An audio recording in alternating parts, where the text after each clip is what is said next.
কারণ আমি মনে করি যে আওয়ামী লীগকে টেম্পোরারিলি নিষিদ্ধ করা উচিত। তার মধ্যে একটা ছিল ছাত্রলীগ, যুবলীগ।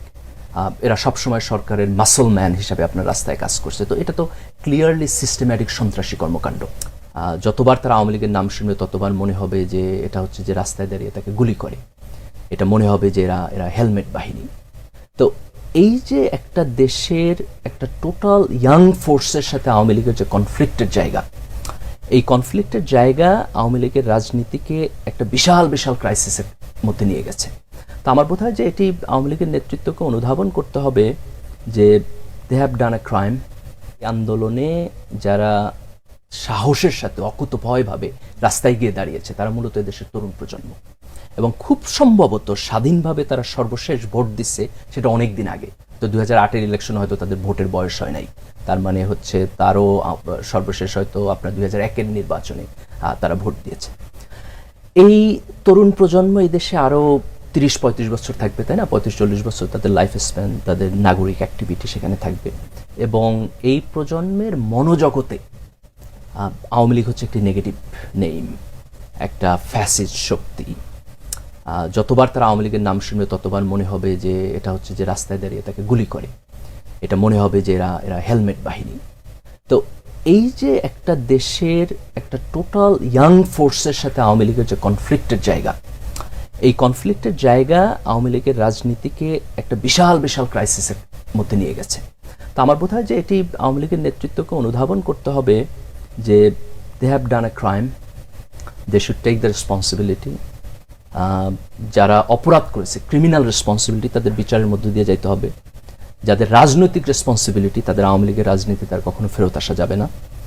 এবং তারপর আওয়ামী লীগ যদি তার কেন এই অপরাধ এবং অন্যায়ের মধ্যে তারা গেল এটাকে উপলব্ধি করে রিভাইজ করে, অনলি দেন আমি মনে করি নতুন প্রজন্মের সাথে তাদের রিকনসিলিয়েশনের রাস্তাটা ওপেন হবে। কিন্তু এই রাজনীতি আমি আওয়ামী লীগের মধ্যে এখন কোথাও দেখছি না। So that's the sad part. আদৌ কি সম্ভব কিনা ভবিষ্যতে? অসম্ভব তো অবশ্যই না, কিন্তু আপনি যদি প্র্যাগমেটিক প্র্যাকটিক্যালিটির জায়গায় বলি তাহলে আমি আওয়ামী লীগের মধ্যে কোনো রাজনৈতিক নেতৃবৃন্দকেই এখন পর্যন্ত এই কনস্ট্রাকটিভ চিন্তার জায়গায় দেখছি না। তো সেই জায়গা থেকে আমি হোপফুল না, এবং that is one of the reason যে কারণে আমি মনে করি যে আওয়ামী লীগকে টেম্পোরারিলি নিষিদ্ধ করা উচিত। তার কারণ হচ্ছে আওয়ামী লীগের মধ্যে এইটাকে রিয়েলাইজেশন, এইটাকে এমব্রেস করা এবং এটাকে সলিউশন, এই পদ্ধতিতে কোনো চিন্তা আমি দেখছি না। আওয়ামী লীগের যে ছাত্র সংগঠন, ছাত্রলীগকে কিন্তু নিষিদ্ধ করে দিয়েছে সরকার। জি জি, আমাদের that's a very good decision. তার কারণ হলো এই যে 15 বছরের ফ্যাসিবাদী শাসন, তারা খুব ইনস্টিটিউশনালি কতগুলো ওয়েপেন ইউজ করছে। তার মধ্যে একটা ছিল ছাত্রলীগ, যুবলীগ। এরা সবসময় সরকারের মাসল ম্যান হিসাবে আপনার রাস্তায় কাজ করছে। তো এটা তো ক্লিয়ারলি সিস্টেম্যাটিক সন্ত্রাসী কর্মকাণ্ড। সরকার পুলিশ বাহিনীকে তার নিজস্ব লাঠিয়াল বাহিনী হিসেবে ব্যবহার করছে। এটা হচ্ছে সরকারের সিস্টেম্যাটিক ক্রিমিনাল অ্যাক্টিভিটিস। সরকার হচ্ছে আপনার র্যাব, ডিজিএফআইকে ব্যবহার করছে আয়না ঘরে একটা মানুষকে উঠায় নিয়ে গুম করে ফেলছে। বিএনপির রাজনীতিবিদ, জামাত ইসলামের রাজনীতিবিদ, শিবির, ছাত্রদলের অ্যাক্টিভিস্ট, সাধারণ ছাত্রদেরকে, সাধারণ নাগরিককে যারা অ্যাক্টিভিজম করছে তাদের ক্ষেত্রে এটি করেছে।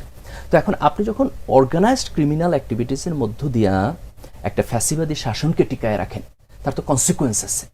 তাহলে সেই কনসিকুয়েন্স তো মানে Awami League have to pay that price. There is no other way যে আপনি প্রাইস পে না করে বাংলাদেশের রাজনীতিতে আবার আসবেন এবং এই দেশের তরুণ প্রজন্মের সাথে আপনি কানেক্টেড হবেন। আমি কোনো পসিবল এভিনিউ দেখি না।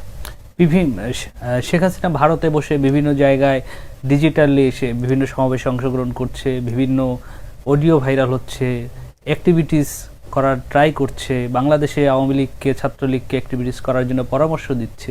এই বিষয়গুলো আপনি কীভাবে দেখছেন? আমাদের first of all this is a shame যে উনি এখন ভারতে আছেন। দেখেন, আমরা যে আর্গুমেন্ট করি যে হাসিনা যে ফ্যাসিবাদী শাসন এখানে পরিচালনা করছে, এটি শুধু আওয়ামী লীগের একক প্রজেক্ট না, এটি ভারতীয় আধিপত্যবাদ। তো ওনার ভারতে থাকাটাই এটা প্রমাণ করে যে এটা ভারতীয় আধিপত্যবাদ, তাই না? উনি উনি উনি এরশাদ আপনার সামরিক শাসক ছিলেন। উনি যখন ক্ষমতা আপনার আমাদের 90-এর গণ-অভ্যুত্থানের মধ্যে দিয়ে ক্ষমতাচ্যুত হলেন, তো উনি তো বাংলাদেশ ছেড়ে যান নাই। তাহলে আজকে শেখ হাসিনা কেন বাংলাদেশ ছেড়ে গেলেন?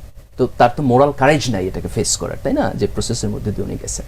তা আমার বোধ হয় যে আপনি ভারতে বসে অ্যাক্টিভিজম করে বাংলাদেশে রাজনীতি করবেন, আমার বোধ হয় যে দোজ ডেজ আর গন। এই দেশের তরুণ প্রজন্ম যারা দেশপ্রেমিক, যারা মাথা উঁচু করে দাঁড়াতে চায়, তাদের সাথে যদি আপনি রাজনীতি করতে চান তাহলে আপনাকে এখানে এসে তাদের মুখোমুখি হতে হবে। এই বিচার প্রক্রিয়া এবং রিকনসিলিয়েশন প্রক্রিয়ার মধ্য দিয়ে যেতে হবে। ভারতে বসে বাংলাদেশের রাজনীতি করা আমার মনে হয় না যে এই দেশে আর আর কখনো সম্ভব। বর্তমান পরিস্থিতিতে দেশের কোন জায়গায় সংস্কার প্রয়োজন? দুইটা গুরুত্বপূর্ণ জিনিস, একটা হলো আমরা গণতান্ত্রিক প্রক্রিয়ার বাইরে ছিলাম, আমাদের গণতান্ত্রিক প্রক্রিয়া ফেরত